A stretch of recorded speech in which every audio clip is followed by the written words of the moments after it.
Dober dan, lepo pozdravljeni tudi v mojem imenu. Začenjamo sekcijo Dnevov slovenske uprave, ki nosi naslov Stanje in trendi na področju soustvarjanja javnih storitev in politik.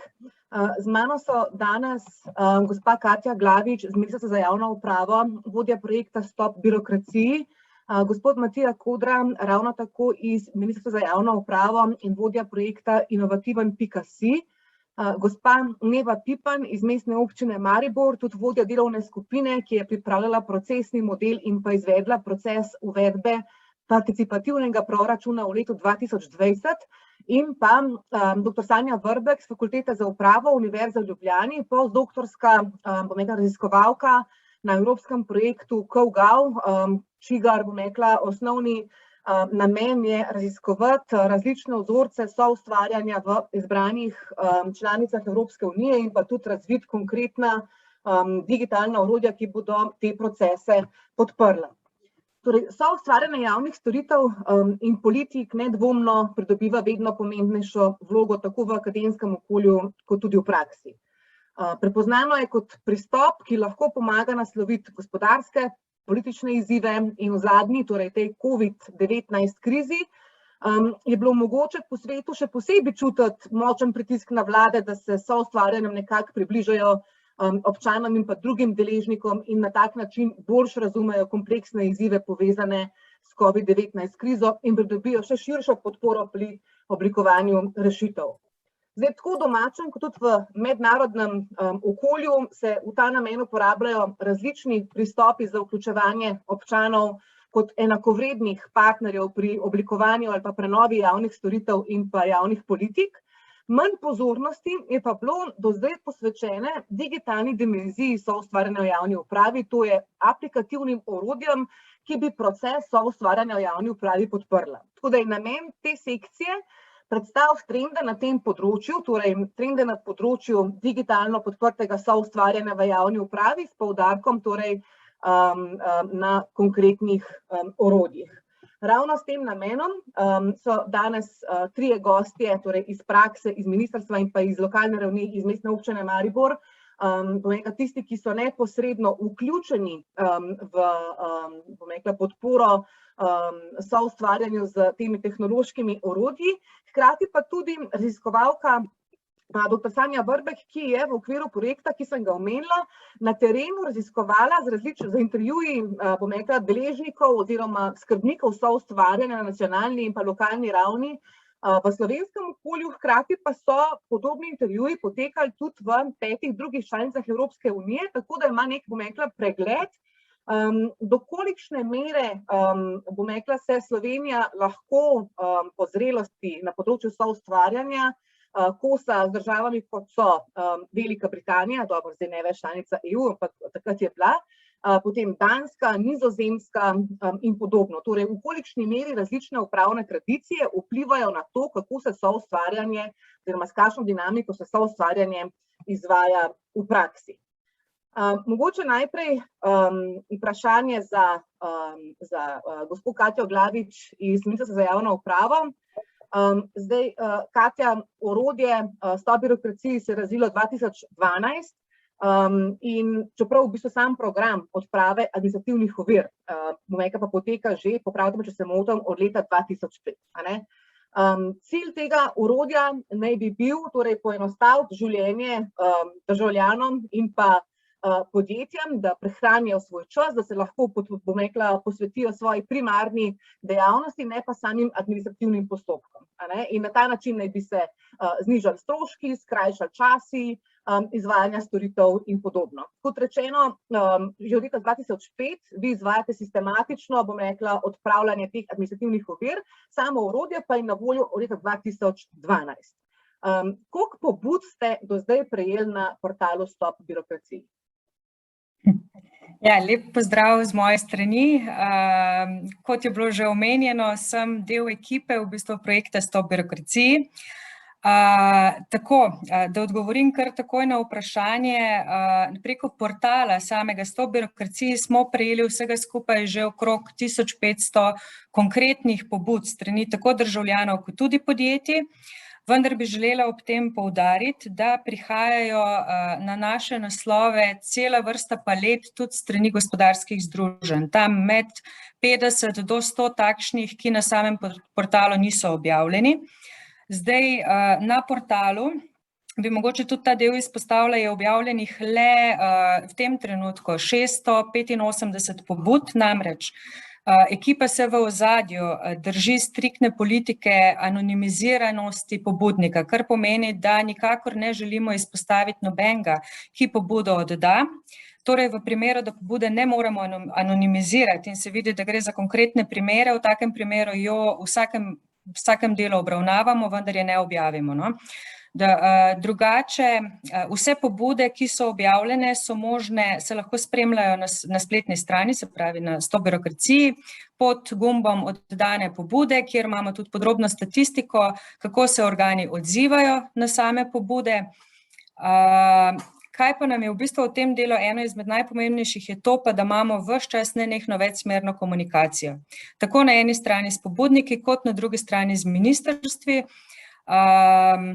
Se pravi to, da pobudnika v vsaki sprotni spremembi oziroma koraku, ki ga naredimo, sproti obvestimo, hkrati pa tudi bdimo nad stanjem realizacije same pobude. Torej, ta del je tisti, ki je procesno nekako v ozadju, bi rekla tako, nekako največ energije in akcije, ki terja od nas. Hvala lepa. Pa imate potem tudi podatek, koliko v teh pobud je bilo do zdaj realiziranih? In kako se potem proces odvija naprej? Torej, vi dobite preko portala Stop birokraciji pobudo in kaj se potem dogaja naprej?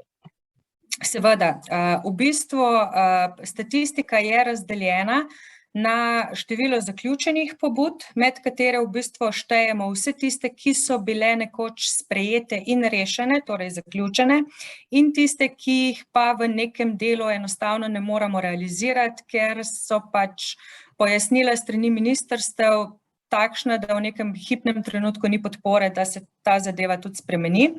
Zdaj, takšnih je objavljenih 584 pobud, vsega skupaj, tako realiziranih kot tistih, ki so nekako zaključene z odzivi.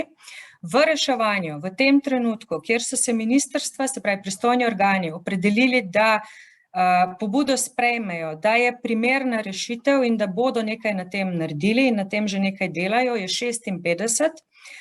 V tem trenutku pa še pri 45 pobudah čakamo na odzive strani ministrstev. Bi pa mogoče tudi v ozadju poudarila, da je izjemno pomemben tudi sam javni interes. Ni v bistvu, včasih pride pobuda, ki mogoče rešuje samo enega posameznika in to, kar je bilo že danes večkrat v bistvu rečeno, pomembno je sodelovanje, pomembno je to, da rešujemo vse deležnike v samem procesu. Tako, zdaj... Pa kar izvolite. Samo dodala bi, kaj se v bistvu dogaja potem v ozadju. To je pa tisti ta drugi del vprašanja. Mi nekako v ozadju smo ekipa strokovnjakov, ki vsako pobudo, ki pride, tudi pregledamo. Določimo pristojni organ, mu pobudo posredujemo v pregled in pripravo odgovora. Nekako bdimo tudi na tem, da se v roku 10 do 20 dni tudi odzovejo na ta del. Po ministrstvih imamo zelo močno koordinativno ekipo, se pravi koordinatorjev za boljše zakonodajno in poslovno okolje, ki komunicirajo z zaposlenimi po ministrstvih, pridobimo njihove odzive, odziv potem tudi objavimo na spletni strani. In v primeru, kar pa se nam zdi zelo močna dodana vrednost, da je pobuda sprejeta, se pravi, da se ministrstvo opredeli, da se bodo tega, da bodo nekaj na tem naredili ali pa da nekaj na tem že delajo, jo preoblikujemo v ukrep. Ta ukrep pomestimo v enotno zbirko ukrepov, kjer tudi bdimo nad njeno realizacijo. Hvala lepa. Iz katere strani pa pridobite največ ukrepov? Strani gospodarskega sektorja ali strani fizičnih oseb oziroma občanov? Ali pa celo morda nevladnih organizacij? Največ je takšnih, ki strani državljanov podjetij prihaja, v zadnjem času. A je mogoče zaznati kakšen trend, na katero področje se najpogosteje nanašajo? Torej, ne vem, infrastruktura, ne vem, karkoli drugega? Mislim, v zadnjem času je težko po moje ugibati, na katero področje se nanašajo. Izpostavila bi še posebej ta del, kar opažamo in zaznavamo, da nekateri ukrepi v času covida so se izkazali kot velika poenostavitev, mogoče izboljšave v procesni strukturi delovanja posameznih organov in ravno z tega področja, na primer, prihajajo konkretne pobude po ohranitvi takšne vrste ukrepov. Zdaj, ena izmed takih kar konkretnih zadev je bila naročanje na upravnih enotah, kjer je v bistvu tudi bila želja kar večkrat izpostavljena, da bi se mogoče v izogib tem gužvam, ki jih državljani doživljajo, tudi ta način na prejšnje najave ohranil. No. To je, dejstvo pa je, da zdaj v času covida zaznavamo res veliko več takšnih pobud. Na temo covida, pred covidom samim pa je bilo predvsem gradbenih dovoljenj veliko, pa teh časovnih zaostankov. Zelo močno je bil obremenjen tudi Ministrstvo za gospodarstvo, za podjetja. Okay. Hvala za enkrat. Gospod Kodra, zdaj s projektom Inovativen.si se stremi k povečevanju učinkovitosti in pa kakovosti dela javne uprave, pri čemer je osnovni smoter tega projekta nekako sistemsko uveljaviti inovativne pristope z uporabnikom v središču in pa bolj zavezati in usposobiti zaposlene v javni upravi za uporabo teh kreativnih oziroma inovativnih metod dela. Mene zanima, kako pogosto se v reševanje teh izzivov vključijo uporabniki storitev, torej občani, podjetja ali pa nevladne organizacije. In še, ali je morda Inovativen.si mogoče razumeti kot nekak nadgradnjo stop birokraciji, kjer se pač zgolj, bom rekla, zbira neke pobude, potem pa je treba najti rešitve za te pobude.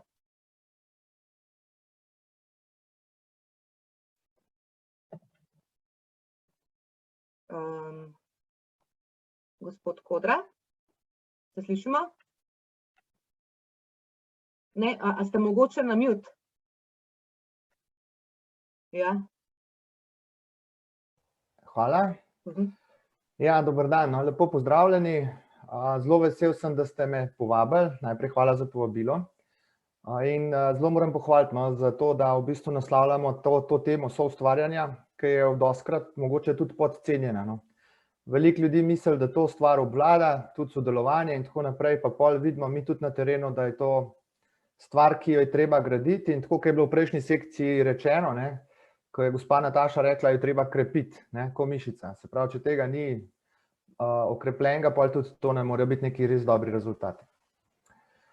Zdaj, kar se tiče teh izzivov, ki ste vprašali na Inovativen.si, rešujemo z enim ključnim načelom, uporabnik v središču. In zdaj, če je uporabnik tisti, ki poda neko pobudo, se pravi, če preoblikujemo določeno storitev, če jo naredimo novo oziroma oblikujemo nov proces, karkoli, je izjemno pomembno, da je ta uporabnik, ki je to predlagal, tudi zraven, se pravi od začetka. Tako da odgovor glede tega je absolutno to, da čim več si želimo teh ljudi, ki bodo na koncu tudi to uporabljali, povabiti že na naše delavnice, hekatone, razne druge dogodke, da v bistvu so zraven že od začetka. Tako da, in tudi potem, ko mi določene prototipe že razvijamo, jih damo zelo hitro tudi njim v povratno informacijo, kar pomeni, da lahko oni imajo potem že prvič testirajo in dajo povratne informacije, kar pomeni, da mi lahko to stvar potem res na trg pripeljemo takšno, da je v bistvu dolgoročna in dobra rešitev, ki jo radi uporabljajo. Kar se pa tiče Inovativen pa stop birokraciji, povezave ste pa zelo dobro odprli to zadevo.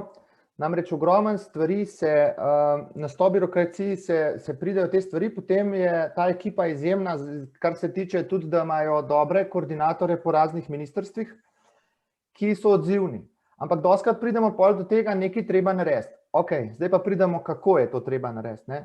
In tukaj se iz dneva v dan se bolj povezujemo in vidimo, da v bistvu ogromno stvari s to birokraciji je tudi pridejo k nam, potem v bistvu v naš del in potem skupaj to rešujemo kako, s soustvarjanjem, s sodelovanjem, s prototipiranjem, testiranjem in pol implementacijo.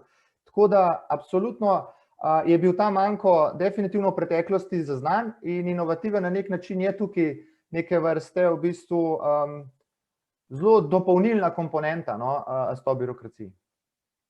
Kako pa ocenjujete zrelost, bom rekla, slovenskega upravnega okolja za soustvarjanje?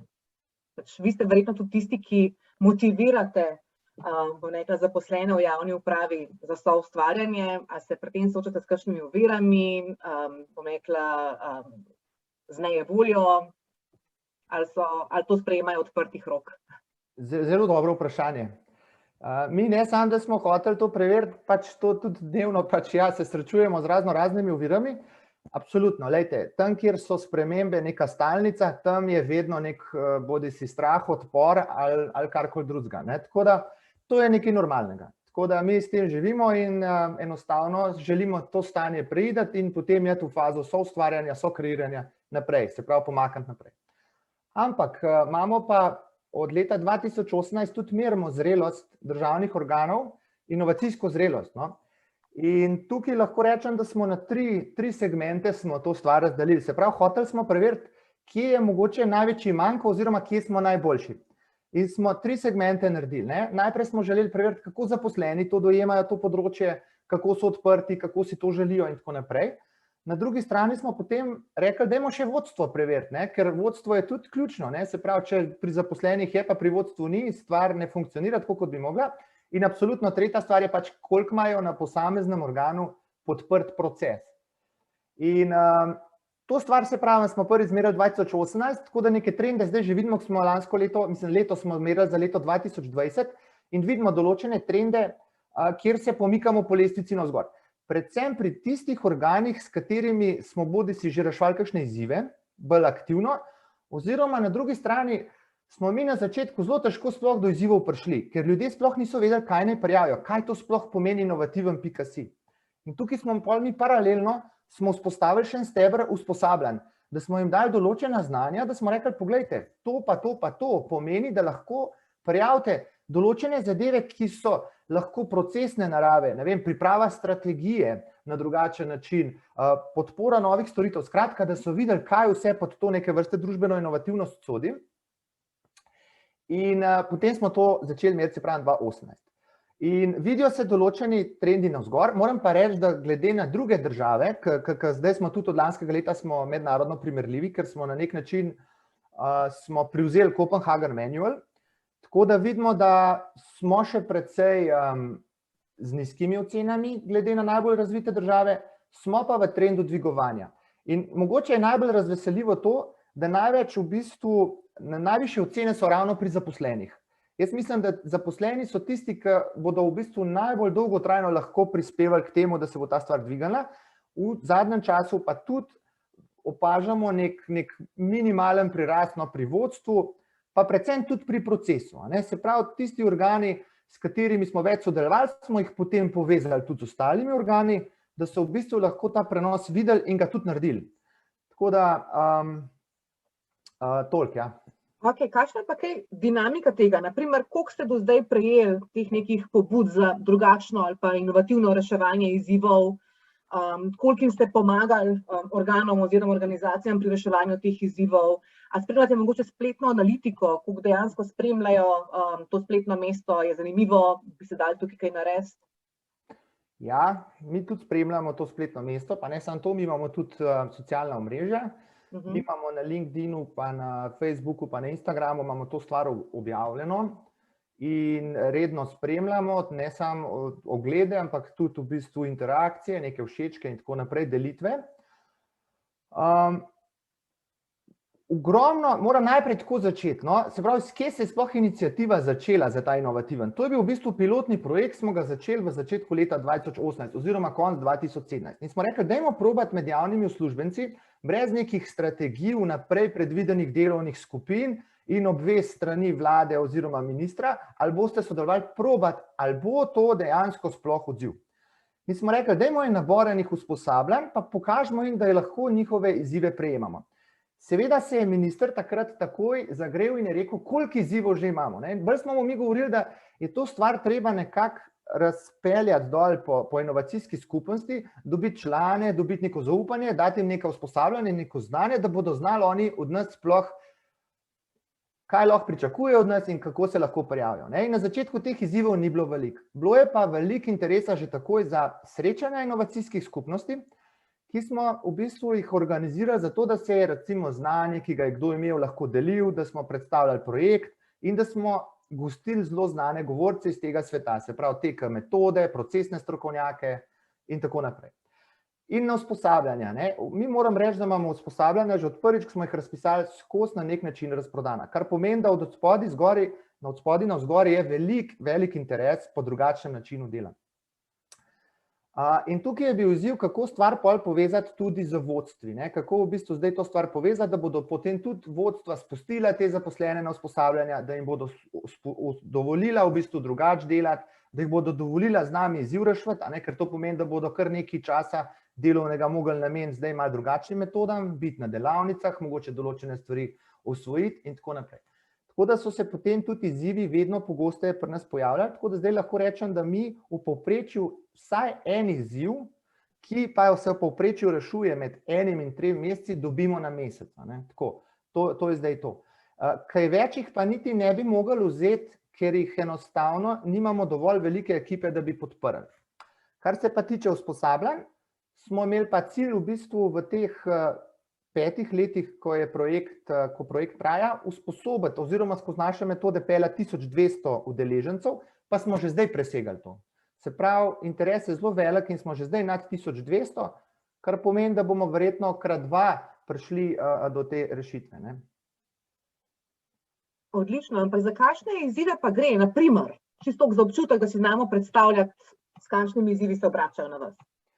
Ja, izzivi so pa zelo različni. Zdaj, mogoče, če jih damo v 3 skupine, ali gre mogoče za novo storitev, to so recimo podpora elektronskim storitvam, vzpostavitev mobilne aplikacije. Recimo tukaj smo imeli FURS, ki smo naredili mobilno aplikacijo za e-davke, tukaj smo imeli Zavod Republike Slovenije za zaposlovanje, ki smo naredili mobilno aplikacijo za njihove svetovalce, da so po terenu vse lahko digitalizirali, nič več nosili po terenu naprintanih papirjev in imeli v bistvu direkten vpogled v evidence, tako brezposelnih kot delodajalcev, tako da so baze uparili. Na drugi strani gre lahko za, se pravi, na eni strani imamo storitve, ponavadi gre tukaj za digitalizacijo neke vrste, več ali manj. Potem imamo izdelke, recimo izdelki so lahko zelo različni. Lahko je to priprava neke strategije, nekih krovnih dokumentov, mogoče tudi zakona, pravilnika, česarkoli takega, ampak na drugačen način, na vključujoč način, na sodelovalen način, na soustvarjalen način. Tega je tudi kar nekaj. Tukaj smo recimo z Ministrstvom za kulturo smo pripravljali strategijo, tudi z našim ministrstvom smo pripravljali strategijo Digitalne Slovenije in z Ministrstvom za šolstvo smo pripravljali strategijo digitalizacije v šolstvu. Na tretji strani imamo spremembo nekega procesa oziroma načina dela. Tega je tudi ogromno. Se pravi, neki organi si želijo delati zdaj drugače, bolj vitko, agilno. In tukaj mi uvajamo bodisi Scrum, Kanban, Lean metode, karkoli nekako vidimo, da v tisto okolje bi najbolj pasali. Skratka, tukaj imamo potem neke Scrum mastre, ki jih pošljamo organ, kjer 2, 3, 4 mesece deluje z njimi in v bistvu nekako usvojijo ta način dela. In potem v bistvu se med sabo boljš povezujejo sektorji, direktorati, komunicirajo boljš in delajo res na tak transparenten in bolj vitek način. Na četrti strani imamo pa recimo potem lahko tudi neke vrste komunikacijski načrt oziroma prenos znanja. Tega je tudi veliko. Kako v bistvu v organu vzpostaviti nek tak, bi rekel, transparenten in tak prijazen do uporabnika in atraktiven način prenosa znanja. Pa ne govorim zdaj tukaj samo o strokovnem znanju. Lahko so to tudi neke osebnostne veščine, druge kompetence. Skratka, vse s ciljem dvigniti organizacijsko kulturo. Da se bodo bolj ljudje poznali, da se jo bolj cenili in da jo bolj vedeli, kaj kdo dela. Tako mogoče na te 4 bi lahko najbolj razdelil, znotraj tega pa seveda še marsikaj drugega, ampak rečemo tako, storitve, izdelki, procesi, komunikacija, prenos znanja. Hvala lepa. Gospa Pipan, v Mestni občini Maribor izvajate participativni proračun. Kako to, da ste se odločili za tako obliko priprave proračuna in pa kolikšen del proračuna je participativen?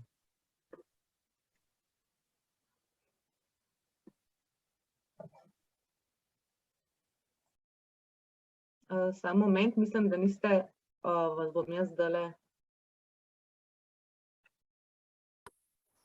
Slišimo zdaj?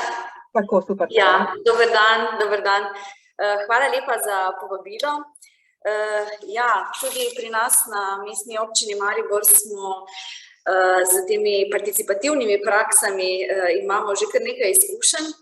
Predvsem morda predstavljamo nekako unikum v Sloveniji, saj smo že od leta 2015 nekako orjemo ledino, takrat sicer brez nekih dragocenih izkušenj, ampak ja, tega leta smo nekako prvič zastavili ali pa je bil narejen poskus uvedbe participativnega proračuna pri upravljanju z javnimi zadevami, če bi tako rekli.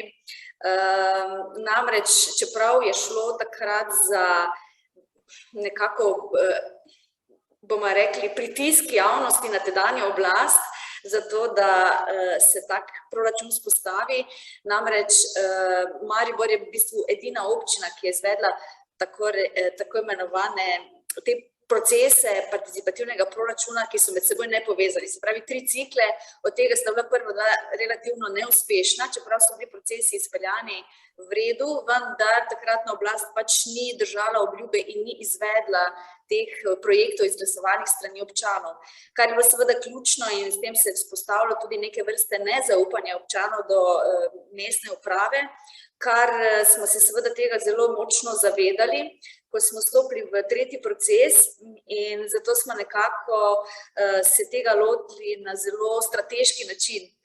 Nekako smo tehtali, zakaj pravzaprav bi se sploh odločili za takšno oblike participacije občanov in nekako smo ugotovili, da je v bistvu ključno to, da se v okviru tega procesa del odgovornosti za same projekte tudi prenese na občane, ne samo na mestno oblast, potem, da nekako spodbuja to aktivacijo in sodelovanje občanov, kar nam je bilo seveda zelo pomembno, da v okviru tega procesa občani spoznajo proces od podaje ideje, izvedbe samega procesa, pa tudi na koncu do tega, kako se ta proces oziroma kako projekt dejansko se realizira. Spoznajo tudi to, da je proces od ideje do izvedbe lahko relativno dolga pot, da ni tako zelo enostavno in nekako se pri tem krepi tudi vloga mestne četrti in krajevnih skupnosti, se pravi teh ožjih območjih mestne občine. Hkrati se ugotavlja, da se nekako vzpostavlja, čeprav je to tudi proces pripadnosti in odnos do teh skupnih javnih dobrin. Vemo, da ljudje imajo popolnoma drugačen odnos, če se njihov predlog oziroma projekt izvede in imajo do tega drugačen odnos, če gremo recimo, govorimo o otroških igriščih ali karkoli podobnega. Tudi kaj se zgodi v tem procesu je to, da se zgodi povezovanje na več nivojih, se pravi, povežejo se med seboj občani, poveže se med seboj mestna uprava, ki mora posamezni uradi morajo med seboj zelo tesno sodelovati, da lahko izvedejo ta celoten proces. In pa seveda mestne četrti in krajevne skupnosti na svojem ožjem območju. Pa še kar je pomembno to, da občina nekako za tem procesom pridobi zelo dragocene informacije neposredno iz okolja. To pomeni potrebe ljudi neposredno iz okolja. In posledično je seveda zadovoljstvo občanov toliko večje. Lahko rečem, da smo se odločili predvsem tudi zato, ker vemo, da v letu 2018 so bile lokalne volitve po celotni državi in mnogo kateri župani so v svojo predvolilno obljubo dali tudi to, da bojo izpeljali participativni proračun, tako je bilo tudi pri nas. In nekako je bila to tudi koalicijska zaveza koalicijskih partnerjev in na tak način smo se seveda potem tega procesa tudi lotili. Hvala lepa. Kakšen pa je bil lansko leto, torej 2020 ste to nazadnje izvedli, odziv občanov? Torej, koliko predlogov ste prejeli, po katerih kriterijih ste potem zbrali projekte, koliko predloga je ustrezalo tem kriterijem? Ja, zdaj tako, preden smo se lotili priprave procesa, smo seveda morali določiti jasno splošna merila, kdo lahko glasuje oziroma kdo lahko predlaga in tako naprej. Mi smo se nekako odločili, da bomo kar povzeli oziroma nadgradili model, ki je že bil takrat zastavljen. To pomeni v teh 4 fazah, kjer občani nekako najprej predlagajo, potem se o teh predlogih odloča določena komisija in jih umesti na seznam za glasovanje, nato občani o tem glasujejo in potem se seveda izglasovani projekti umestijo v proračun, nato pa sledi seveda izvedba oziroma evalvacija samega procesa. Mi smo v tem zadnjem procesu dobili od občanov 330 predlogov. Od tega je bilo 131 predlogov umeščenih na glasovanje. Pomeni, da so zadostili določenim kriterijem in pa splošnim merilom. Mi smo nekako v 2 skupini ta merila vključni, in sicer splošna merila so bila, naprimer, da se morajo projekti izvesti v okviru na splošno občinskih zmogljivosti, da je pač ta izvedba projektov v pristojnosti občine oziroma posamezne mestne četrti in krajevne skupnosti.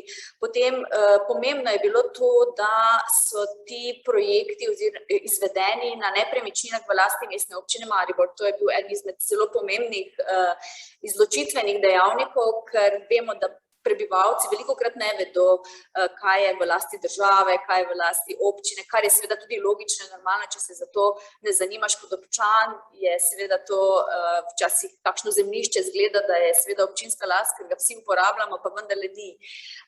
Tako potem eno izmed meril je bilo to, da recimo tak projekt ni uvrščen v proračun oziroma nek načrt razvojnih programov občinskih vlaganj, ne po mestnih četrteh in tudi ne ustreza nekim pogojem za pridobivanje nepovratnih finančnih sredstev, ki jih lahko predlagatelji sicer pridobijo iz razpisov na strani mestne občine Maribor. Potem tudi to, da ta projekt ni bil realiziran z sofinanciranjem iz proračuna mestne občine že v preteklosti. In pogoj smo dali to, da je ta projekt, ki ga predlagajo, finančno vrednoten med 2.000 in 20.000 evrov, se pravi višina vrednosti takšnega projekta, in pa tudi to, da je realno izvedljiv v proračunskih letih. Mi imamo namreč 2-letni proračun, se pravi v letu 2021 in 2022, pa seveda tudi to, da je skladen z zakonodajo in veljavnimi občinskimi akti. Tudi smo pa zastavili vsebinska merila in ta vsebinska merila so bila predvsem ta, da seveda prispevajo k uresničevanju javnega interesa, da prispevajo k ciljem našega poziva in sicer to, da spodbujajo predvsem to aktivno participacijo in vključenost občanov, da prispevajo k skrbi za varstvo okolja, ohranjanju zdravja, da ustvarjajo pogoje za gospodarski razvoj občine ali pa izobraževanje odraslih in tako naprej. Seveda pa tudi k prispevanju na olepševanju mesta. Mi smo si želeli, da ti projekti niso samo popravilo cest ali pa infrastrukturni projekti, ampak da gre tudi za mehke vsebine. In tako smo na podlagi tega izmed 131 predlogov umeščenih na glasovanje je bilo potem izglasovanih 44 predlogov. In teh 44 predlogov smo nato umestili v 2 proračunski leti, tako da smo zdaj že v fazi izvajanja. V letošnjem letu imamo 26 predlogov, ki jih že izvajamo in mislim, da do konca novembra bo skoraj bi si upala trditi vsi izvedeni. Ok, hvala lepa. Vi ste rekli, da ste tudi postavili merila, kdo lahko predlaga. A lahko kaj o teh merilih? Se pravi, ne more kar vsak občan predlagati, ali kako? V bistvu je tako, da je bilo osnovno merilo, da lahko vsi občani, ki imajo stalno bivališče v mestni občini Maribor in so stari 15 in več let, lahko predlagajo svoje projekte in tudi glasujejo za te projekte. Nam je v lanskem letu seveda zagodla epidemija, tako kot vsem ostalim, in ni bilo možno izvajati na terenu delavnic za občani, zato smo bili zelo veseli, da smo se odločili tudi za digitalizacijo celotnega procesa. In tako smo preko spletne platforme Konzul, ki smo jo priredili za potrebe mestne občine Maribor, izvajali celoten proces. Nekako smo v preteklih procesih ugotovili, da se večinoma teh procesov udeležujejo starejši prebivalci. Zdaj za digitalizacijo smo seveda nekako pritegnili tudi mlajšo generacijo. To smo ugotovili, ko smo malo analize naredili in smo ugotovili, da je približno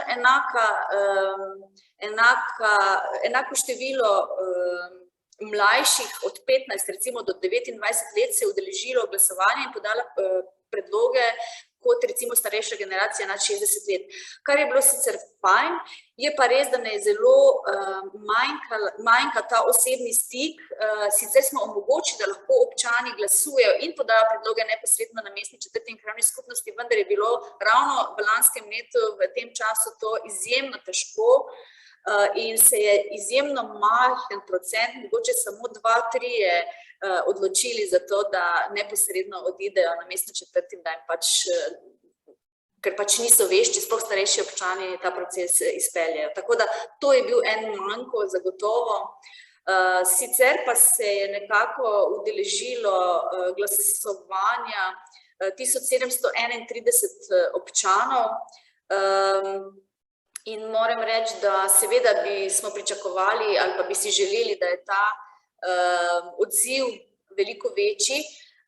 Nekako seveda razloge iščemo tudi v teh dveh neuspelih poskusih v preteklosti, kjer je treba zdaj veliko več energije vložiti v to, da spodbudimo to zaupanje občanov. Mislim, da bo to leto in naslednje leto ključno ravno zaradi izvedbe projektov, ker sicer vemo, kako je to, če občani, ki seveda podajo predloge, za to namenijo nekaj svojega prostega časa, se aktivirajo in tako naprej, na to pa če mestna oblast tega ne izvrši oziroma teh obljub ne realizira, potem seveda je to za sam proces zelo slabo. Ampak jaz mislim, da smo letos naredili velik korak naprej, tudi kar se tiče izvedbe, mi se zelo intenzivno in spremljamo te projekte, jih objavljamo tudi na naši spletni strani kot neko poročilo, vsake 3-4 mesece, tako da jaz mislim, da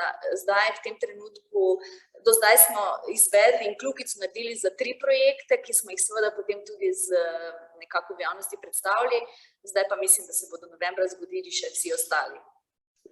Zdaj, kar se mi zdi zanimivo, pa tudi odlično na to, da v bistvu s to spletno platformo ne brišete klasičnih poti sodelovanja, kar je pogosto neka skrb, kaj pa tisti, ki niso toliko digitalno vešči pa tako naprej.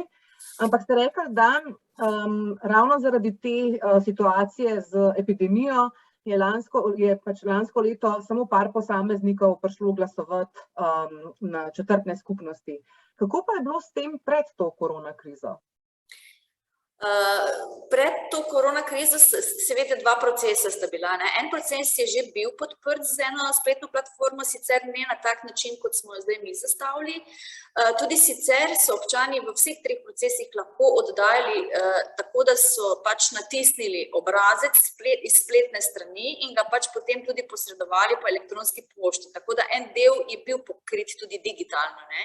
Ampak na tak način, da pa ti vstopiš v platformo in ti neposredno v platformi oddajaš. Mi smo imeli, ta naša platforma je vsebovala 3 glavne funkcionalnosti. Ena je bila torej predlagaj in takrat, ko je bilo obdobje za predlagati projekte, je seveda samo ta delovala z vstopom na to platformo. Občani so se morali registrirati za svojo EMŠO številko in so neposredno v platformo lahko podali ta svoj predlog, kjer so ga vodi določena vprašanja, zato da so lahko primerno oblikovali ta svoj projektni predlog. Pomembno je to, da ta platforma omogočila tudi v zalednem delu potem delovanje komisije, ki je potem preko te zalednega dela nekako sodelovala z uradi Mestne občine Maribor, z strokovnimi sodelavci in ko je vrednotila te predloge. In potem v naslednji fazi je seveda bila potem faza glasuj in tudi v tem delu se je ta spletna platforma podprla to na način, da so potem seveda spet tisti, ki so bili registrirani v platformo, lahko tudi glasovali. Tako da to je vemo, da v primeru, da ne bi imeli urejene spletne platforme, da bi verjetno tega procesa ne bi mogli izpeljati v razmerah, kot so bile v lanskem letu. Ok, hvala lepa. Gospa Glavič, gospa Pipan je povedala, da ta spletna platforma, ki podpira proces participativnega proračuna, v bistvu ne izključuje teh klasičnega sodelovanja občanov. Kako pa je v primeru Stop birokraciji? Tudi zelo luštna platforma, lahko se spremlja, koliko je bilo danih predlogov realiziranih, ampak kaj pa, če nekdo ne želi, ne more, ne zna oddati pobude oziroma predloga na tak način? Ja, vprašanje je zelo na mesto glede na točno trenutno situacijo, v kateri smo se trenutno znajdli. Vsekakor moram reči, da z izzivom, ki se v tem trenutku soočamo, je ravno ta, kako v bistvu narediti direkten kontakt z uporabnikom na terenu. Mi smo namreč kot ekipa pred samo COVID krizo bili nenehno vsepovsod, kjer smo lahko bili. Imeli smo v bistvu tedne, mesece po upravnih enotah, po občinah, srečevali so nas v bistvu udeleženci, se pravi državljani na konferencah, dogodkih, sejmih, povsod. Torej povsod je bilo nekako na nek način možna komunikacija, se pravi slišati se, prisluhniti nekim tistim, jaz pravim tako, kje jih čevelj žuli, in vkolikor smo zaznali, da jim je mogoče v nekem delu težko oddati ali ne morajo oddati preko spleta, smo mi v bistvu ta del tudi uredili namesto njih oziroma smo jim tam omogočili, dajmo pa to skupaj zdaj narediti. S tem izzivom in načinom, kako nekako premagati ta del, se soočamo zdaj v tem trenutku, ampak upamo na to, da bomo čim prej lahko šli spet nazaj na teren. Ker to je tudi tisto, kar je ključno, znajti se med uporabniki, jim pokazati, da smo ljudje na drugi strani, ki jim ni vseeno in ki znamo v bistvu prisluhniti in slišati. To je, ampak teren je ključen. Ja, se strinjam. Hvala lepa. Sanja? Ti si bila tesno vpeta v izvedbo terenske raziskave o soustvarjanju, intervjuvala si javne uslužbence, vključene v iniciative soustvarjanja na lokalni ravni, torej na ravni občin in pa na nacionalni ravni, na ravni ministrstev. In podobno so počeli partnerji na tem našem evropskem projektu v drugih državah, v 5 drugih državah. In me zanima, kaj se je izkazalo, kako pogosto so iniciative soustvarjanja tehnološko podprte pri nas in v tujini, in kateri so ključni, te spodbujevalni in pa zaviralni dejavniki soustvarjanja doma in v tujini. Najlepša hvala, Tina, za povabilo najprej. Preden odgovorim na prvo vprašanje, ki se nanaša predvsem na dejansko stanje v praksi glede digitalizacije, želim najprej poudariti, da so informacijsko-komunikacijske tehnologije zelo pogosto in kar nekako avtomatično in celo nekritično prepoznane kot dejavnik, ki avtomatsko spodbuja in podpira proces ustvarjanja. Namreč glavna asociacija digitalizacije, konkretno v kontekstu javnih storitev, oziroma prve stvari, ki nam padejo na pamet v povezavi s tem, so nižji stroški, boljša učinkovitost, bolj kakovostne storitve in tako naprej. Druga pomembna prednost digitalizacije v kontekstu javnih storitev je to, da omogoča boljšo sledljivost dejanj javnih uslužbencev, kar lahko prispeva k bolj odgovornem in transparentnem ravnanju v javnem sektorju. In ne nazadnje, in mogoče najbolj pomembna stvar, ki je treba izpostaviti, je to, da informacijsko-komunikacijske tehnologije ponujajo neomejene možnosti neposrednega demokratičnega odločanja, vključevanja državljanov v realnem času in personalizacijo javnih storitev, kar omogoča boljše naslavljanje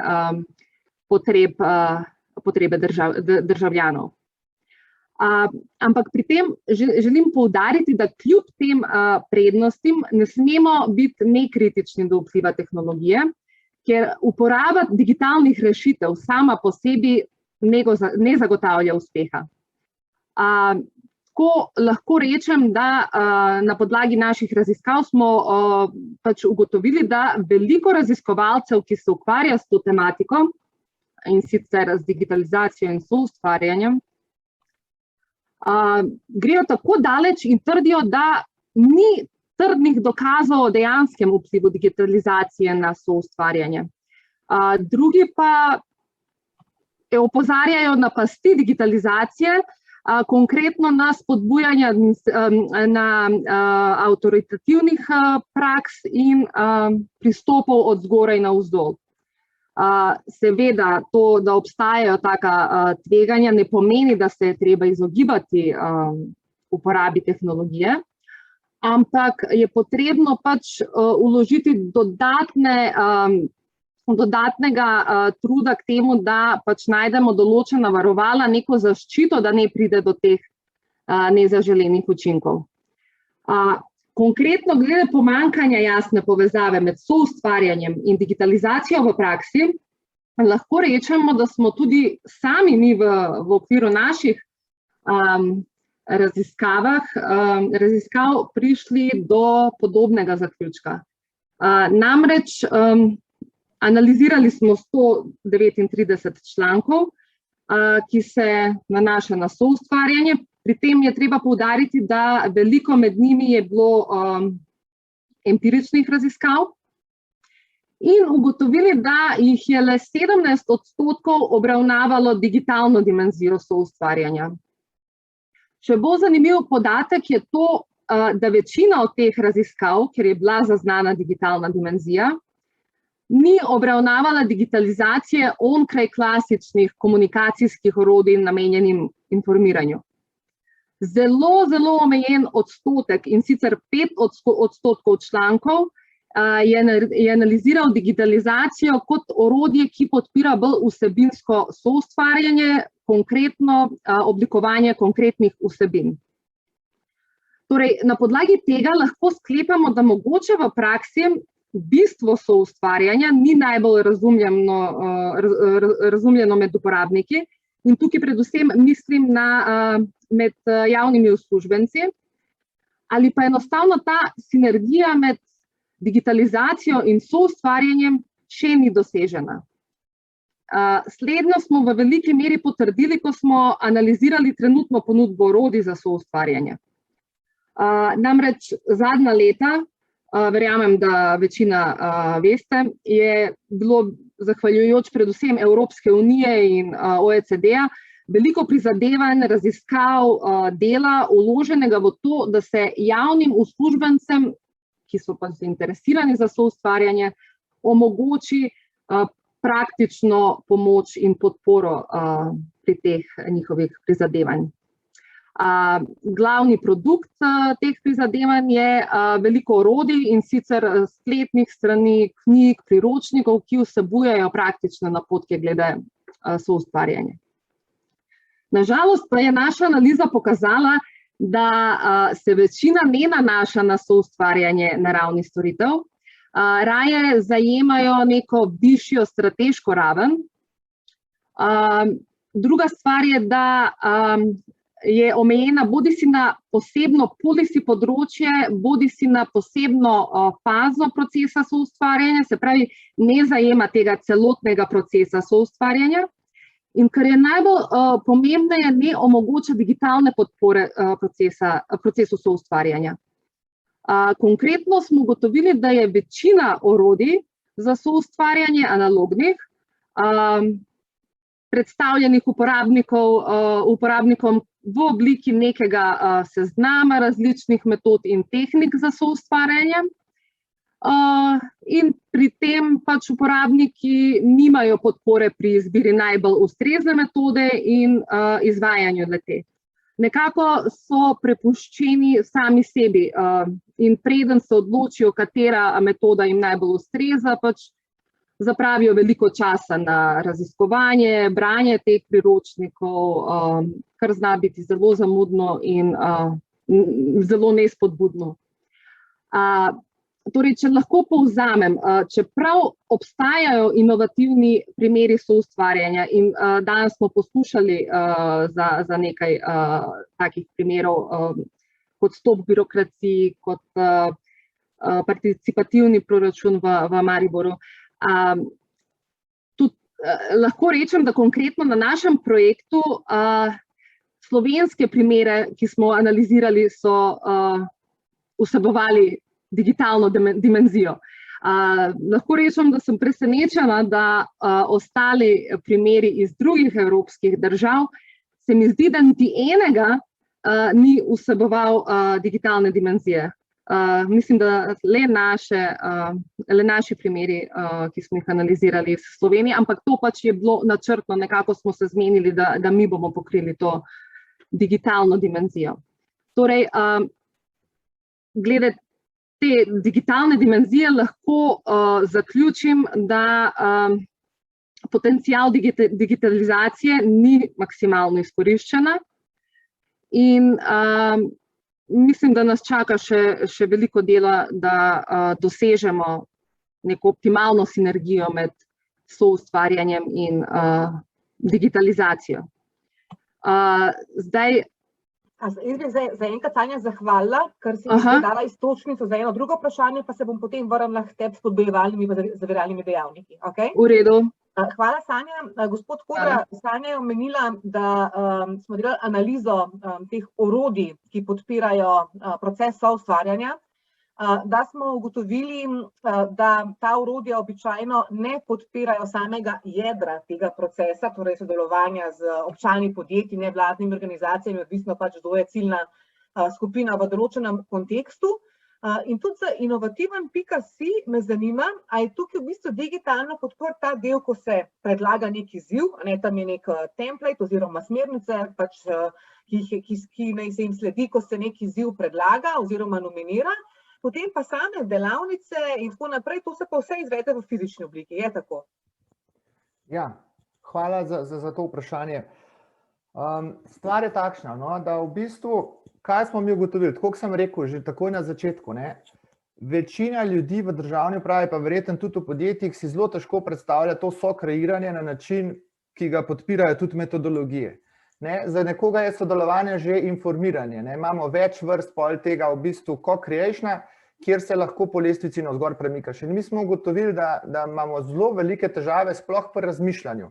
Mi dejansko skozi iščemo že neke rešitve za probleme, niti ne razmišljamo pa, zakaj se določena stvar ne dogaja, empatično stopati v čevlje tistega uporabnika, ki se mu to dogaja in potem to stvar rešiti. To premalo naredimo. In premalo vključujemo. In marsikdo reče, in tudi zelo težko je vključujete, veste, če nismo navajeni, mi te kulture nimamo privzgojene, da bi rekel, da bi lahko jutri kar zamenjal in v bistvu metodologijo noter dal. In kaj smo mi tukaj ugotovili, smo to, da izjemno pomembna je ta skupnost, inovacijska skupnost, ki smo jo gradili od leta 2018 naprej. Ogromno je nekih digitalnih hubov, pa nekih inovacijskih hubov, pa transformational policy labov in tako naprej, tudi v Sloveniji, razni projekti, ampak noben od teh nima nekega dolgega roka trajanja. Zakaj ne? Zato, ker nima v ozadju v bistvu neke inovacijske skupnosti, ki gradi skupaj. Govorim zdaj tukaj o inovacijski skupnosti, ki ni sestavljena samo iz uradnikov in državne uprave, ampak govorim tukaj tudi zasebni sektor, inštitucije, kot so raziskovalne, kot ste tudi vi in tako naprej. In na tej zadevi smo mi gradili. Mi smo šli res bottom up, se pravi, mi smo probali z najbolj osnovnimi surovimi metodami, ali to dejansko v državni upravi je potrebno. Čist, bi rekel, iskreno in spontano smo se lotili tega. Seveda, zdaj v fazi, ko je projekt nekako prepoznan, inovativen.si, ko imamo neko zavedanje, neko zaupanje in tudi neko trajnost te inovacijske skupnosti, prehajamo v položaj, ko lahko bomo počasi predajali tudi posameznim organom, da se bodo tega procesa sami lotevali. Do zdaj smo imeli tako, izziv se je prijavil na našo skupino, se pravi, pri nas je neka manjša skupinica, ki ga je to pregledala, potem smo se pa naslonili na bazen zunanjih izvajalcev, ki so v tem trenutku najboljši v Sloveniji. Nekako smo si želeli samo Slovenci sodelovati, zato ker tudi malo naš sistem poznajo in tudi zaradi jezika je bil v bistvu potem ta proces na delavnicah veliko lažji. Tako da, v tej fazi, ko smo zdaj, operiramo s to ekipo, ki je na MJU, ki je v bistvu nek koordinator in ki v bistvu neko bazo znanja gradi preko inovacijskih skupnosti, motivira in predaja usposabljanja naprej. Imamo pa seveda tudi tukaj bazen zunanjih strokovnjakov, ki so predvsem procesni strokovnjaki, design thinking, design sprint in tako naprej. In večino seveda naših aktivnosti, dokler niso se te pogoji zaradi te epidemije toliko spremenili, je potekalo seveda v živo. V živo je šlo najlažje, zato ker so se takrat lahko tudi tvorile take, bi rekel, neformalne vezi. Se pravi, med odmori, med samo delavnico in tako naprej. Ogromno je bilo tudi teh pogovorov, kjer so se potem tudi izzivi lahko hitrejše reševali. To so vse te prednosti, se pravi, druženja v živo, neke socializacije, nekega boljšega spoznavanja in tako naprej.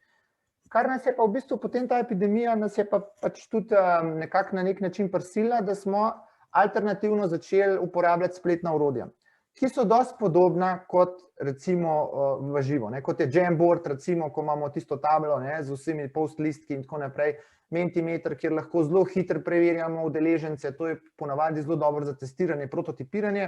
Miro, Mural, Trello, vse te stvari so namenjene agilnosti in v bistvu transparentnosti ter razdelitvi nalog.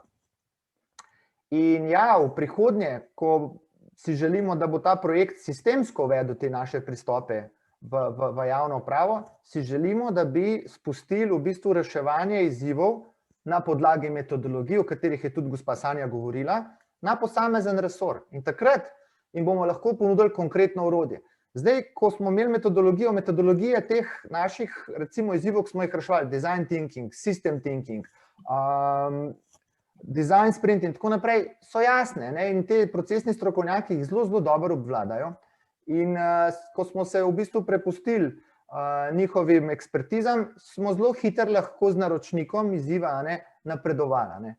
Vsekakor pa tudi jaz ocenjujem, da dati metodologije, digitalna orodja, ki so lahko najboljša, najbolj sodobna, v skupnost, kjer ta zadeva še ni toliko polnomočena oziroma toliko zrela, niti ne toliko povezana, da bi rekel, s kom vse lahko sodeluješ na ta prav način, se potem dostikrat zgodi, da ta orodja ostanejo v predalu. Ok, hvala lepa. Jaz sem imela zdaj eno vprašanje za vse tri predstavnike iz prakse. Torej, za vas, gospod Kodra, za vas, gospod Glavič in pa za vas, gospa Pipan, in sicer, kaj mislite o ideji co-creation by default, torej soustvarjanje, sokreiranje po defaultu, torej po pravilu, da kadarkoli se, vi ste, gospod Kodra, omenil, da ena skupina teh izzivov se nanaša na razvoj novih e-storitev, na primer, Kaj mislite o tem, da bi se moglo vsakič, ko se razvija neka e-storitev ali pa se prenavlja neka storitev, da je pač procesno, bom rekla, soustvarjanje obvezno? Ali pa, naprimer, ko se oblikuje neka nova strategija, naprimer strategija digitalizacije upravnih storitev, da bi bilo torej vključevanje deležnikov obvezno? Ja, jaz bi tukaj rekel, da dva vidika vsem treba imeti tukaj, jih je treba vzeti v obzir. Prva je ta kompleksnost, se pravi, na koliko področji še ta stvar vpliva, se pravi, ko jo to damo in koliko deležnikov dejansko je vključenih tukaj noter oziroma bo imel na nek način vpliv. In absolutno, bolj se dviguje ta skala, se pravi, da je bolj kompleksna zadeva in več je teh deležnikov, na katere ima tudi vpliv, jaz absolutno to podpiram. In to se mi zdi edina prava pot, predvsem pri teh strategijah, ste rekli, to že lahko tako avtomatsko rečemo, da so to kompleksne zadeve, ki ima velik vpliv. Le pri mogoče kakšnih zelo enostavnih zadevah, ki so zelo enoznačne, tam mogoče tega res ni potrebno, se pravi, je vsem treba malo pretehtati, kje dejansko to vpeljati, ampak načeloma pa absolutno to podpiramo in to je sigurno prava pot. Hvala. Gospa Glavič? Ja, mislim, vsekakor bi tukaj podprla tudi odgovor Matija v tem delu, da podpiramo to zadevo. Nenazadnje pri nas vodimo tudi permanentno usposabljanje za vse javne uslužbence, kako sodelovati z javnostjo, kako na nek način sokreirati proces zakonodaje, kdaj jih vključiti, kako pripraviti konkretne plane, programe v bistvu za vključevanje javnosti. In tukaj se meni zdi ena čist z osebnostnega vidika zelo pomembna zadeva ta, kako naj jaz vem, kje nekoga na drugi strani čevelj žuli in kako lahko jaz za zaprtimi vrati pripravim rešitev, ki jo, ne vem, zdaj Matija potrebuje. Po drugi strani pa sokreacija nekako tudi pripomore k temu, da se ljudje čutijo kot soavtorji rešitev in jih prevzamejo nase in potem tudi posledično bolj zavzeto realizirajo to zadevo oziroma tudi doslednejše izvajajo in ja, vsekakor smo podporniki temu in ker s tem krepimo tudi nenazadnje samo zaupanje. Ok, rekla ste, da že zdaj izvajate usposabljanje za javne uslužbence o tem, kako vključevati javnost za pripravo predpisov. še vi povejte, so, bom rekla, teh usposabljanj ali pa vključevanja občanov, podjetij, nevladnih organizacij veseli, torej se veliko javnih uslužbencev udeležuje teh usposabljanj ali vidijo to morda kot breme?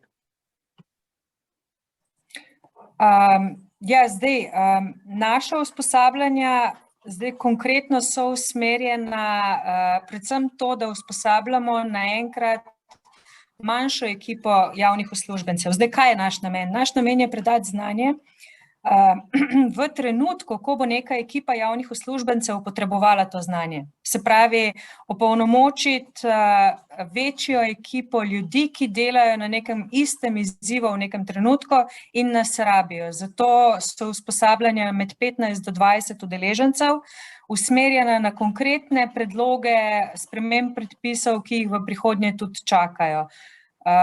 Zdaj, samo zanimanje za to je pa ni, bom rekla, občasno jih tudi moramo malo motivirati glede na situacije in druge obveznosti.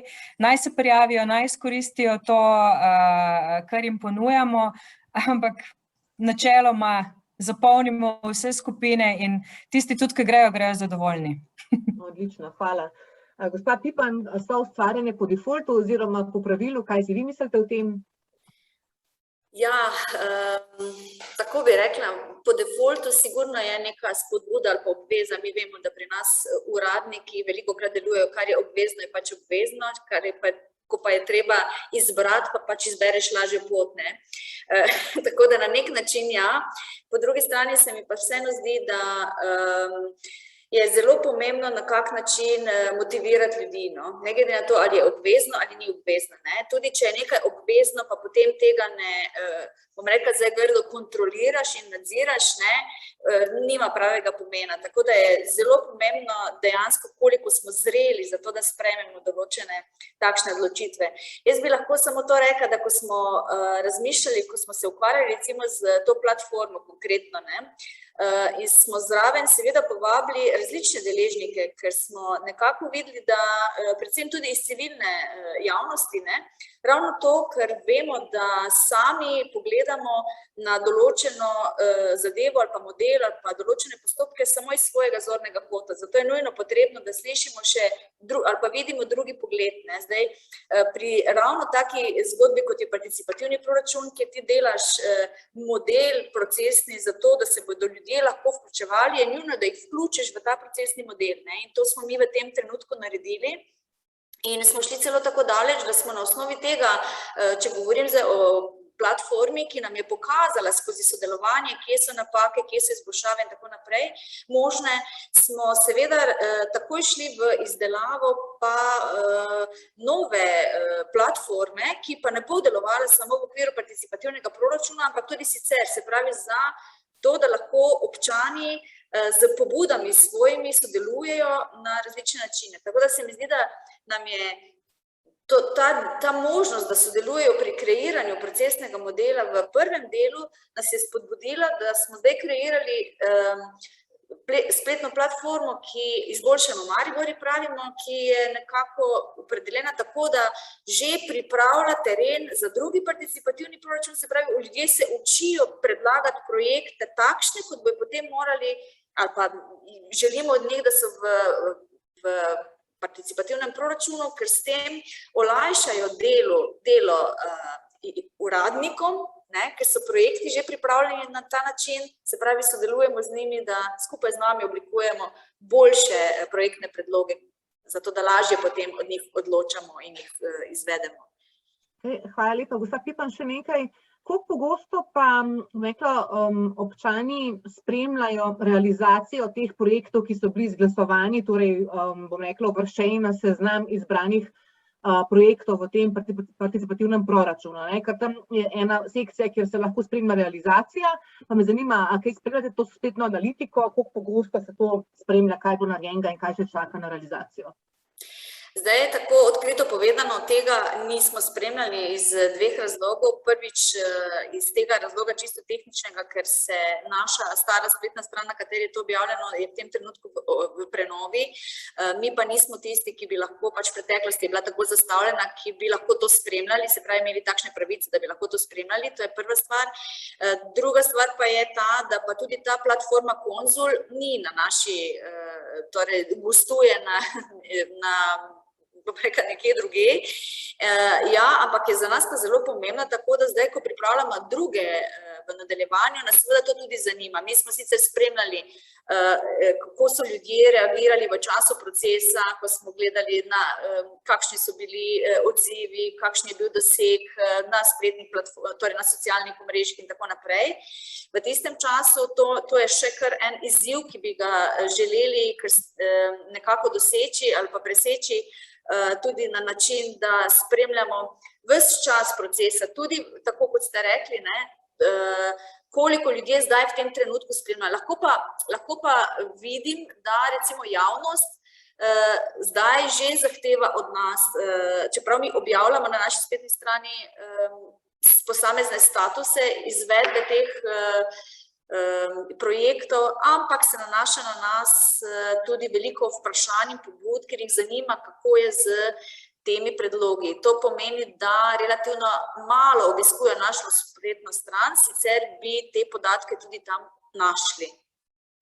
Ok, hvala lepa.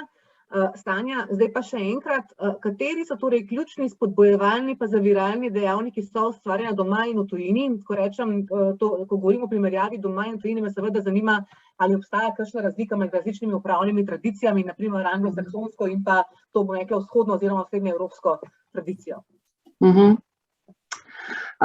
Ja, v okviru KOGO projekta nam je uspelo identificirati kar soliden seznam univerzalnih dejavnikov, ki spodbujajo oziroma zavirajo javne organizacije pri soustvarjanju. Zdaj, čeprav jim rečem univerzalni, to ne pomeni, da je njihov vpliv zmeraj in v katerem koli kontekstu enak. Prav nasprotno, in to nam je slovenski kontekst pokazal, se stopnja vpliva teh dejavnikov razlikuje v različnih, predvsem nacionalnih okoljih.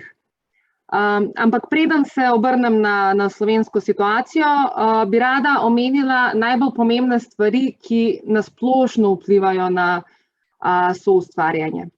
In ti dejavniki se ponavadi nanašajo na 3 ključne vidike za javno organizacijo. In sicer prvič se nanašajo na organizacijske značilnosti, drugič na zmogljivosti zaposlenih in tretjič na širši kontekst, v katerem organizacija deluje. Torej smo kot ključne spodbujevalne dejavnike, ki se nanašajo na zmogljivost in značilnosti organizacije, prepoznali predvsem decentralizirane strukture, kjer ni klasičnega hierarhičnega vodenja in kjer vlada kultura sodelovanja. Poleg tega je ključno, da organizacija ima dovolj človeških in finančnih virov, tako za tekoče zadeve kot za soustvarjanje. Organizacija, ki uživa zaupanje med državljani in ki jo vodijo jasno definirani strateški cilji, ki so usmerjeni predvsem v skupnost, omogoča boljše okolje za soustvarjanje. Pri tem je zelo pomembno, da organizacija ne meri uspešnost primarno skozi prizmo kvantitativnih rezultatov ali produktivnosti, ampak da kot ključni kriterij oziroma kot vodilno načelo vzame kvaliteto. In zdaj kot primer lahko dam kvaliteto procesa, kvaliteto prispevka zunanjih deležnikov, vpliv rešitev na kvaliteto življenja državljanov in tako naprej. Druga skupina dejavnikov pa zajema značilnosti zaposlenih v organizaciji. V tem delu smo kot ključno kompetenco zaposlenih prepoznali znanja projektnega menedžmenta in potrebo po kontinuiranem izobraževanju, ki ga ki je sistematsko in sistematično podprto strani javne organizacije. Druga pomembna stvar je seveda miselnost javnih uslužbencev, ki mora biti pozitivno naravnana k soustvarjanju. To pomeni, prej se mi zdi, je bilo omenjeno, to pomeni, da pač aktivno podpirajo soustvarjanje tudi takrat, ko to ni najlažje oziroma najbolj hitra pot do cilja.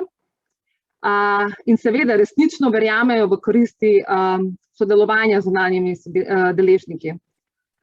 Poleg miselnosti je odnos javnih uslužbencev do soustvarjanja zelo odvisen tudi od bolj objektivnih kriterijev, kot na primer stopnja avtonomije, ki jo uživajo pri odločanju in opravi svojih nalog. Nenazadnje je pomembno, se mi zdi, da tudi to smo omenili, da vodilni kader v organizaciji zagovarja in aktivno ustvarja pogoje primerne za soustvarjanje. Glede dejavnikov, ki se nanašajo na širši kontekst, v katerem organizacija deluje, lahko rečemo, da spodbudno na soustvarjanje deluje ohlapen zakonodajni okvir za področja, ki so v pristojnosti javne organizacije. In sicer to omogoča več prostora za manevriranje in kreativnost. Druga pomembna stvar je, da pač javna organizacija aktivno sodeluje in je vpletena v različnih mednarodnih iniciativah in sodeluje na mednarodnih projektih. Tretje zelo pomembno vprašanje je to, da imamo široko politično podporo, ki presega ideološke razkole in strankarske interese, ter ni le deklarativne narave. In na koncu pomembno je, da nacionalna zakonodaja v najširšem pomenu nekako spodbuja soustvarjanje. Kot negativen primer v tem kontekstu lahko omenim dobro znano in dolgoletno politiko zategovanja pasu, primanjkljaj javnih financ in zakonske ovire glede demokratičnega nadzora in upravljanja javnih financ. Zdaj, konkretno glede slovenskega konteksta, lahko rečemo, da se ne razlikuje od ostalih evropskih držav, kjer sta pomanjkanje kadra in finančna sredstva dva najbolj izpostavljena problema. Ključno razliko in specifiko slovenskega konteksta pa vidimo v pomembnosti dani politični podpori kot ključnemu dejavniku za uspešno soustvarjanje. Namreč močna politična podpora na najvišji ravni lahko nevtralizira oviralni potencial centralizirane in hierarhične strukture javnega sektorja, kot je slovenski. Na prvi pogled mogoče paradoksalno, ampak prav ta kombinacija na eni strani močna politična podpora in na drugi strani stroga hierarhija in centralizacija lahko v slovenskem kontekstu omogoči lažjo mobilizacijo in zagotovi podporo in aktivni prispevek nižji ravnih v hierarhiji k procesu soustvarjanja. Drug specifičen spodbujevalni dejavnik konkretno za javne uslužbence je pozitivno priznanje. Lahko je to mednarodna nagrada, lahko je to pozitiven odziv državljanov. To so pač dogodki, ki imajo pozitiven vpliv na njihovo samozavest in na seveda miselnost javnih uslužbencev. Kljub temu je treba poudariti, da je ob neprimerni organizacijski strukturi ali pa manjku podpore, politične podpore ali pa podpore na najvišji vodstveni ravni, moč tega dejavnika bistveno manjša.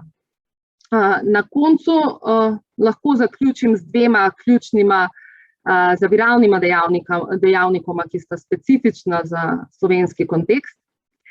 Eden se nanaša na politično nestabilnost, ki zaznamuje zadnje desetletje, oziroma zelo pogosta sprememba politične garniture, kar negativno vpliva na kontinuiteto izvajanih politik in pobud. Druga pa se nanaša na manjko avtonomije javnih uslužbencev in strah, da bolj samostojno, samostojno in bolj pogumno odločajo glede določene zadeve, brez da bi zmeraj iskali izrecno definirano pravno podlago. Zdaj, ne glede na to, a je razlog zelo rigiden praven okvir ali pa je mogoče pravno pozitivistična naravnanost mentalitete javnih uslužbencev, na koncu pač končni rezultat enostavno ni spodbuden za soustvarjalne pobude. Zdaj upam, da nisem končala zelo črnogledo. Ne, nisi, bi pa zdaj vseeno izkoristila priložnost, pa vse 3 goste iz prakse povabila, da povejo, kaj pa oni, bom rekla, iz lastnih izkušenj občutijo kot najbolj pomembne spodbojevalne pa zaviralne dejavnike soustvarjanja. Mogoče najprej kar gospa Pipan, ker imate roko dvignjeno že odprej. Ja, ravno na to sem se htela navezati, ko se govori o teh dejavnikih, ki so pač ključni. In ko ste omenjali, gospa Vrbek, ravno finančni in kadrovski deficit, se pravi pomembnost teh virov, lahko na podlagi tega procesa, ki sem ga zdaj v resnici nekako koordinirala na mestni občini Maribor, ravno to ugotavljam, da je to velik problem. In se dejansko stvari tukaj ali začnejo in zaključijo. In še nekaj lahko rečem, da vkolikor ni za strani, bom rekla, tistih, ki imajo to možnost ali pa to avtonomijo, da lahko svoj osebni angažma udejanjijo v smislu, da koordinirajo zadeve in peljejo naprej in so neki ambasadori določenih aktivnosti, mislim, da v tem takrat proces ne deluje. Zaenkrat to sem jaz izkusila na svoji lastni koži. Jaz sem sicer v kabinetu župana, načeloma pokrivam različna področja projektov, ampak vkolikor ne bi bilo osebnega angažmaja in koordiniranja na nivoju mestne uprave, kjer so vsi javni uslužbenci razporejeni po določenih vsebinah v posamezne urade, ki ima določene pristojnosti za točno te stvari, tega menedžeriranja projektov, to se mi zdi, da blazno manjka v sami organizacijski strukturi. Se pravi, vsak na svojem področju zelo dobro ve, kaj potrebuje, ko pa je treba povezati med seboj te urade v skupne projekte, takrat pa zmanjka. In to se mi zdi, da je ključno točno to menedžeriranje, se pravi znanje vodenja projektov. Imamo tudi projektno pisarno, ampak ki vodi projekte na drugačen način, ki vodi investicijske projekte. To je drugačne vrste menedžeriranja, ki ima sicer isti konceptualni okvir, vendar menedžeriranje projektov seveda pomeni tudi veliko koordinacije med posameznimi deležniki in zaznavanje, kdo so pravzaprav potrebni deležniki za to, da nek projekt dejansko ti lahko izpelješ. In to, kar ste povedali glede teh dejavnikov, bi kar držalo tudi pri nas.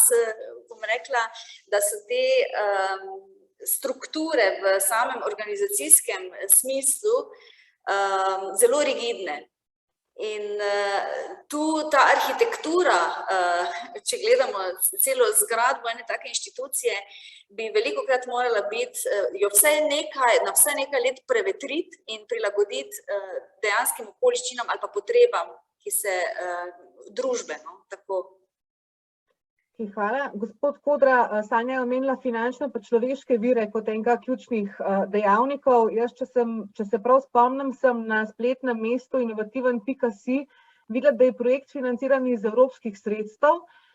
Če to drži, kaj se bo s tem zgodilo, ko se bo ta projekt zaključil? A potem, bom rekla, bo ta ideja zamrla ali je to, bom rekla, cilj, da te iniciative postanejo stalnica?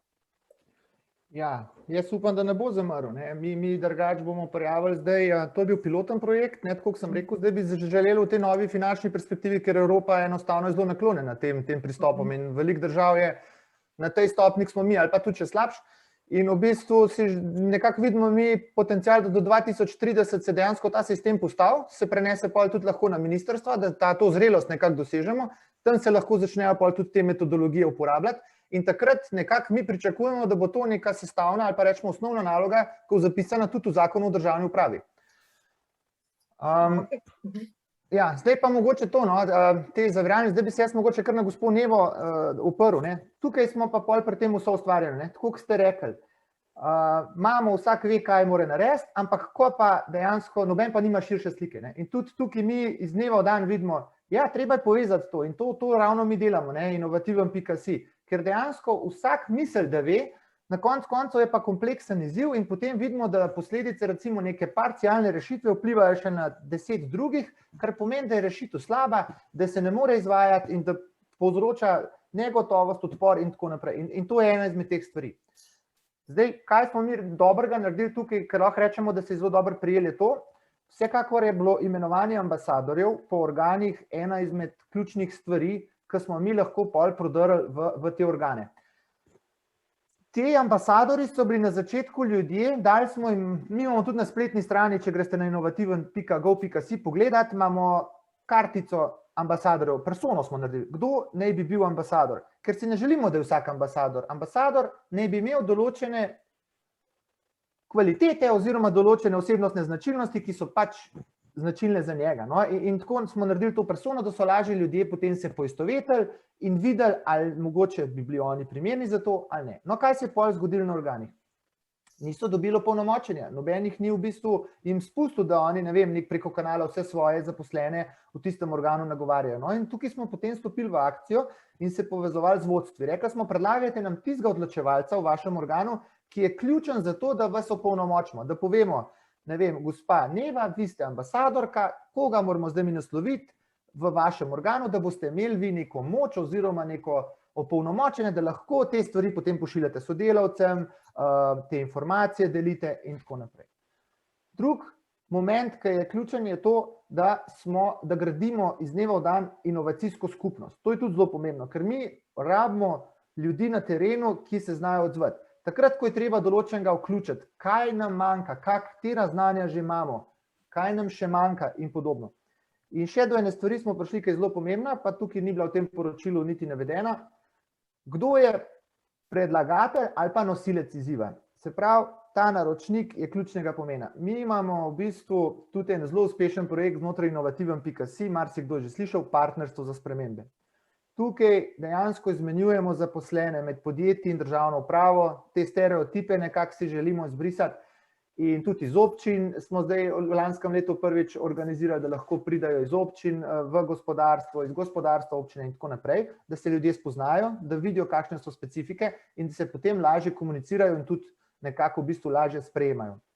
No in tukaj smo ugotovili, da dokler recimo so iniciatorji, neka civilna družba, neko gospodarstvo, vse v redu, vsi vemo, da to stvar rabimo, ampak na koncu premikani. In to je tista stvar, ki lahko inovacije zelo zaduši. Se pravi, ni implementacije. Govorimo na hekatonih, kaj potrebujemo za razogljičenje družbe. Vse vemo, vejo se, kakšne rešitve so tudi v drugih državah, ampak tisti konkreten korak na koncu pa zmanjka. In potem zmanjka tudi pol volje za nadaljnja sodelovanja, recimo teh ljudi, ki so bili vključeni v proces. In tukaj smo mi videli, da je res ključno, da je vlogo naročnika, da prevzame organ državne uprave. Ker marsikdaj je treba potem neko zakonsko podlago spremeniti, karkoli narediti in v bistvu pri nas se je izkazalo, če je res vstopil potem državni organ kot naročnik, so se potem stvari tudi dejansko implementirale, kar je povzročilo to zadevo, da se je potem ta cikel zaključil. Doskrat se pravim, ko so nevladne organizacije, pa smo se tudi mi, bi marsikjer izziv drugače peljali, če bi že takrat te izkušnje imeli. Tako da iz tega vidika se mi zdi res to ključno, se pravi, da je res skupnost, da imamo ambasadorje, da se o tem pogovarjamo, da delimo dobre in slabe prakse in da v bistvu je res naročnik od začetka tudi že jasen in seveda vključen že od samega začetka. Ne, da se določene stvari v nekih krogih naredi, potem pa se reče Ministrstvo za okolje, to morate pa sprejeti oziroma to narediti. Takrat pol pride do tega odpora in v bistvu do te zakasnitve. In kar se pa tiče kadrovskih pa teh resursov je pa tako, vedno smo v tej presi, ko recimo ministri od nas pričakujejo hitre rezultate. In Bog ne daj, da bi porabil določen del denarja, ki ne bi bil smiselno in gospodarno porabljen, kakorkoli. Se pravi, tukaj pa pridemo na ta eksperiment. Bomo nekaj probali, to je tista stvar, ker v bistvu sokreiraš lahko najboljšo rešitev, ampak napake morajo biti dopustne v sistemu. In naš sistem trenutno je vsem še vedno toliko rigiden oziroma toliko tako hitro kaznuje napake, da je za javnega uslužbenca veliko bolj varno in tudi pravilno, da se dejansko ne loti neke tvegane zadeve, ker bo lahko zelo hitro kaznovana. Ne?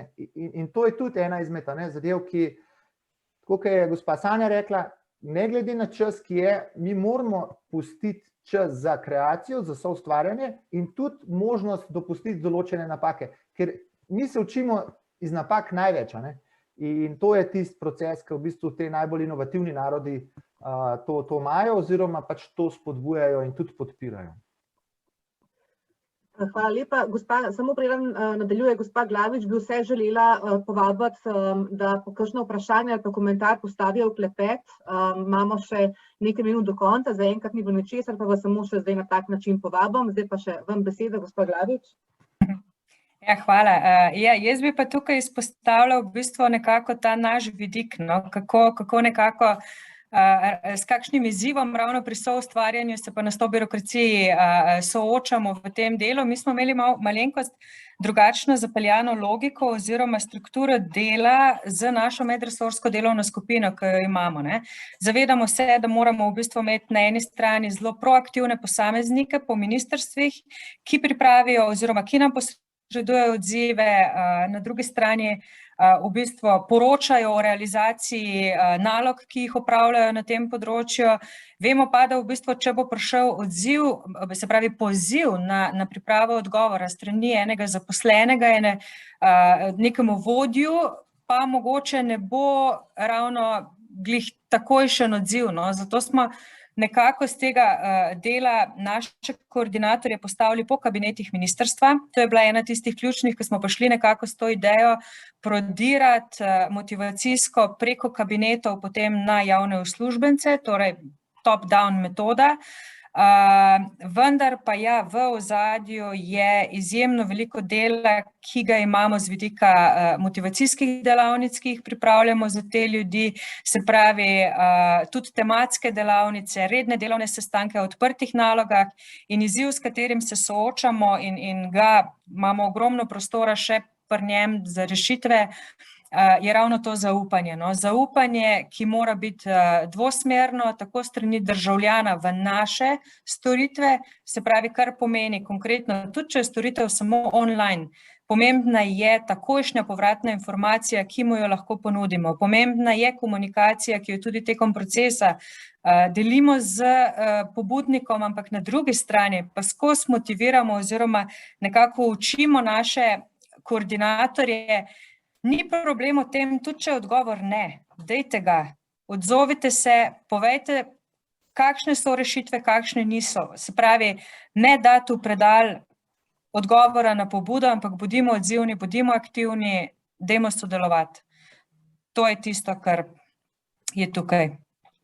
Okay. Hvala lepa vsem. Če nekako povzamem, ključni dejavniki uspešnega soustvarjanja v bodoče v slovenskem upravnem okolju bo še bolj intenzivna izgradnja inovativne skupnosti, dopustnost napak, večje število ambasadorjev soustvarjanja, ustrezna organizacijska struktura, usposabljanja za soustvarjanje in pa veščine vodenja projektov. Zdaj, Sanja, smo že večkrat bili v interakciji z gospod Glavič in z gospodom Kodrom, mi da smo navdušeni nad tem, kako entuzijastična sta na področju, iskanja kreativnih, inovativnih rešitev, vključevanja občanov, podjetij, nevladnih organizacij oziroma vseh relevantnih deležnikov in je to res se vedno zelo dobro in lepo čuti. Gospa Pipan, hvala, ker ste predstavili tudi vidik občin. Izjemno me veseli, da tudi na lokalni ravni obstaja neka ta zavedanje o pomenu vključevanja občanov v soustvarjanje storitev in pa politik. Hvala torej, ker ste tudi vi ambasadorji soustvarjanja na lokalni ravni. Vsem skupaj se lepo zahvaljujem za sodelovanje danes, za vaš pomemben pa zanimiv vložek in pa veselimo se sodelovanja z vami tudi v bodoče. Vsem ostalim pa sporočam, da bomo imeli zdaj 15 minut odmora, nato pa vabljeni v naslednjo sekcijo, ki bo predstavila monografijo, ki so jo pripravili sodelavci Fakultete za upravo, ki nosi naslov Znanost o javni upravi. Vam pa torej, gospa Glavič, gospod Kodra, gospa Pipan in pa Sanja, najlepša hvala. Hvala. Hvala tudi vam. Hvala. Nasvidenje.